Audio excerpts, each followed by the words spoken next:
Today we'll be talking about yet another chess game I played online, and you can go ahead and say hi to my little stuffed avocado. Abby kind of sounds alike, but I just hug him for the rest of this lesson. Now go ahead, turn to the game. This was basically a comeback win for me because I basically missed a tactic at the beginning, and then I fell behind, and then eventually the other side, this Glad Batch Zero guy, he made a mistake, and then we came back into the game. So at first it's not much difference. Just doing what you always do in the beginning of a game. Now I think this was the mistake I made, because you see, the square looks like a great square, right? It kind of attacks the white position. It's really active here and aims kind of in the center spot, but it allowed him to castle, and then yet another mistake by me. Wait, I think this was a little tactic, because I was thinking, well, you see, this bishop right here is undefended, right? So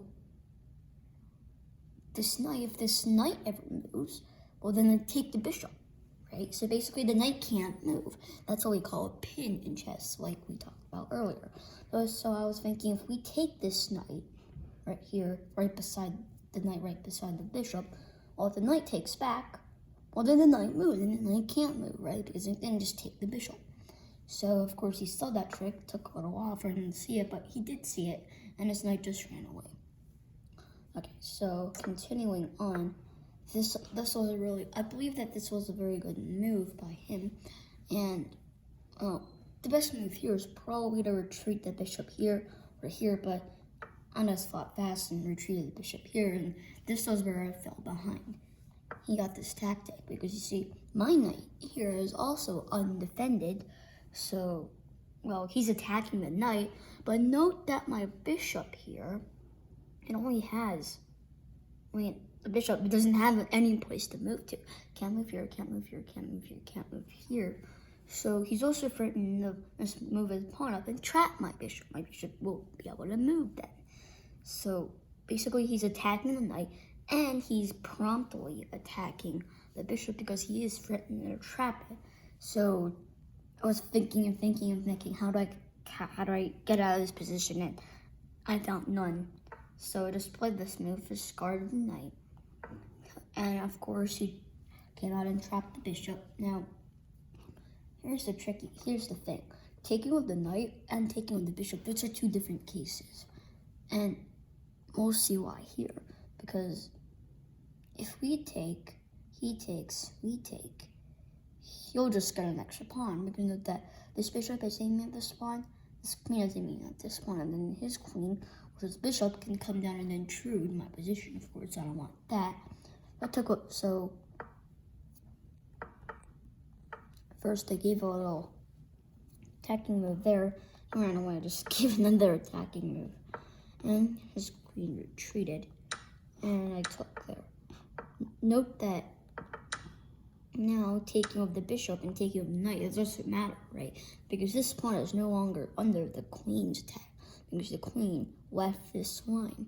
So I just took of the bishop, and he chased my knight around and just top Belgrade square, kind of dominated his position. Those two light squares there. He again went after my pawn. I discarded that pawn.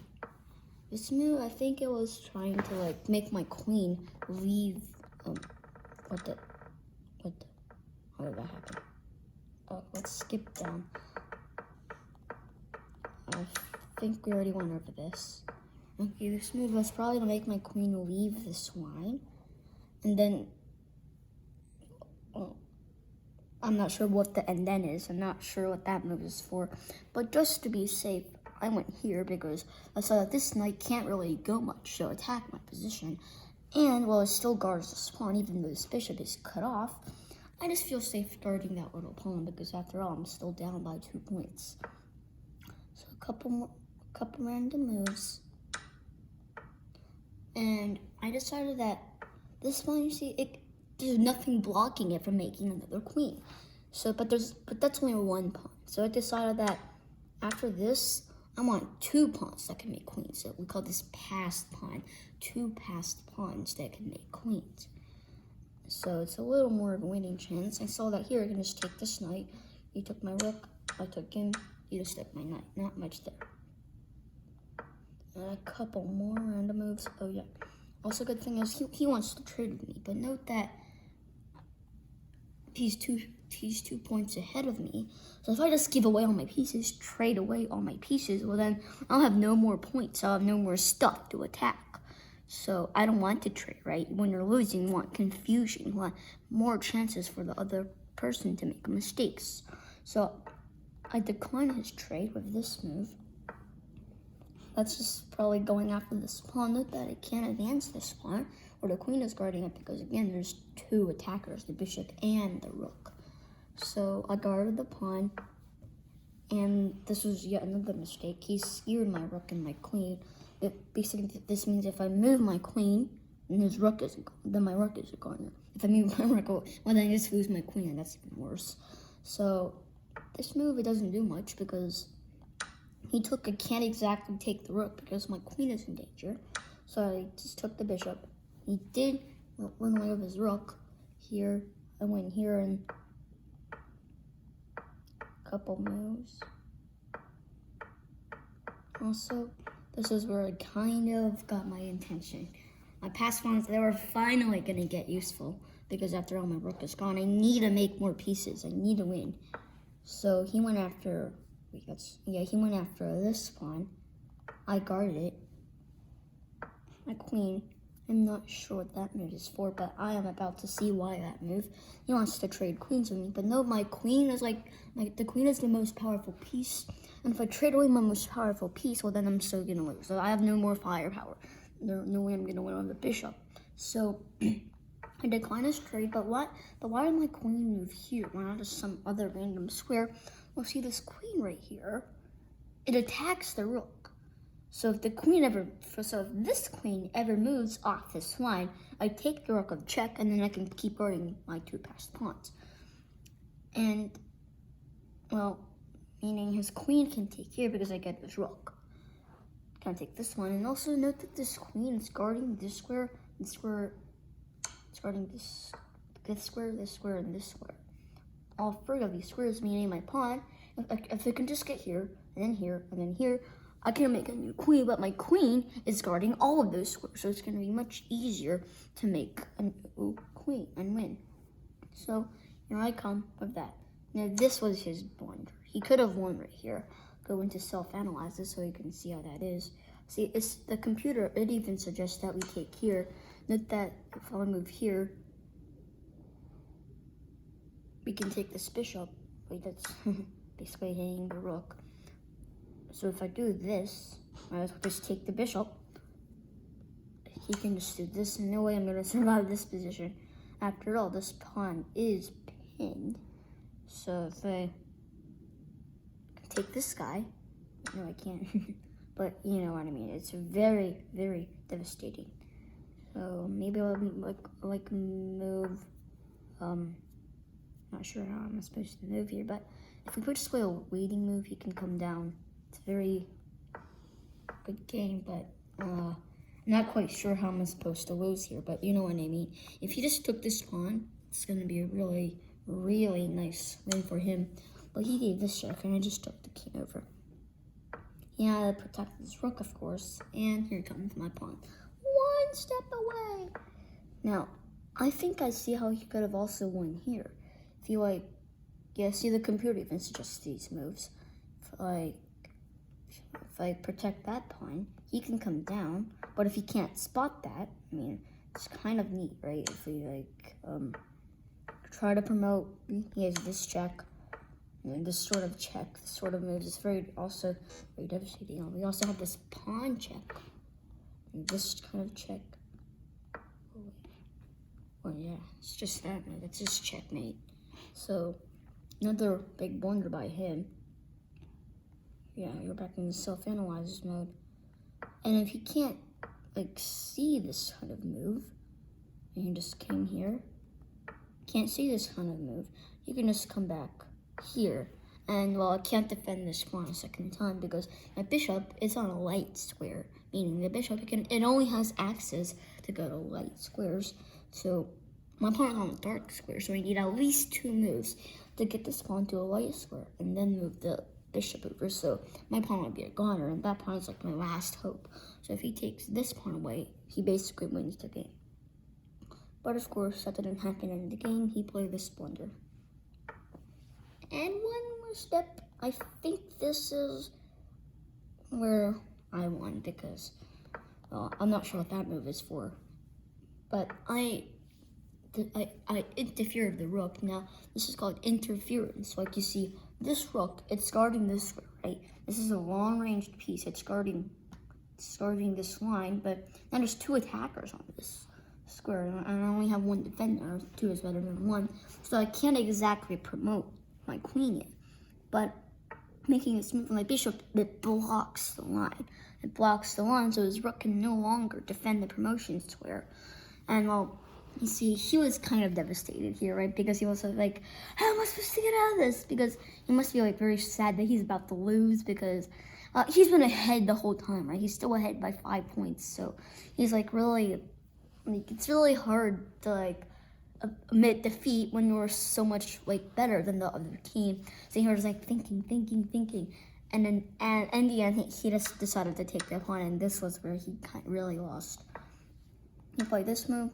Now, note that we only have about 4 minutes on the clock, so quick little fast chess. Also, funny little thing was this move he took, he can't really take back of the rook. I was about to say like, oh, what move should we play? Oh yeah, just take the rook. It's a little backward move, also very important. Very sneaky, those little moves. He ran the bishop. Now, a really important lesson here is, you see, even though I'm so much better than him right now, that he's not resigning or he's still giving up like some other kids might, because well, he was waiting for me to make another mistake, just like he did. He like made a whole bunch of mistakes at the end of the game, and then he eventually had to give away his queen to survive for a little longer. So I had to be a little careful. I had like 5 or 10 seconds to think every move, and so it's kind of like intuition. Like I just felt these moves were gonna lead to checkmate. Cool little pawn check. Note that the queen is backward defending that little f5 pawn, so he can't take the pawn. There's still a little waiting move, so he has to play a move. Apparently that doesn't do much. I didn't even take that pawn because I played this move so that my queen is aiming at that little check right there. Apparently he took that pawn, and that pawn isn't the most important thing. What's important is the checkmate, and that's checkmate. That's checkmate. So you see, in this game, see how I never really attacked, right? Like, even when I wasn't down any material at all. I had lots of attacking chances in this middle game. Like, I sort of think I was, like, hoping lots of attacking chances here. Even when I lost my bishop, there's still lots of pieces, lots of firepower for me, according to self-analyzes. If you look, like, I can, since my queen and bishop, they're on a line, just give them some random move. I can play like some sort of this kind of idea. If it takes me, I can hop in.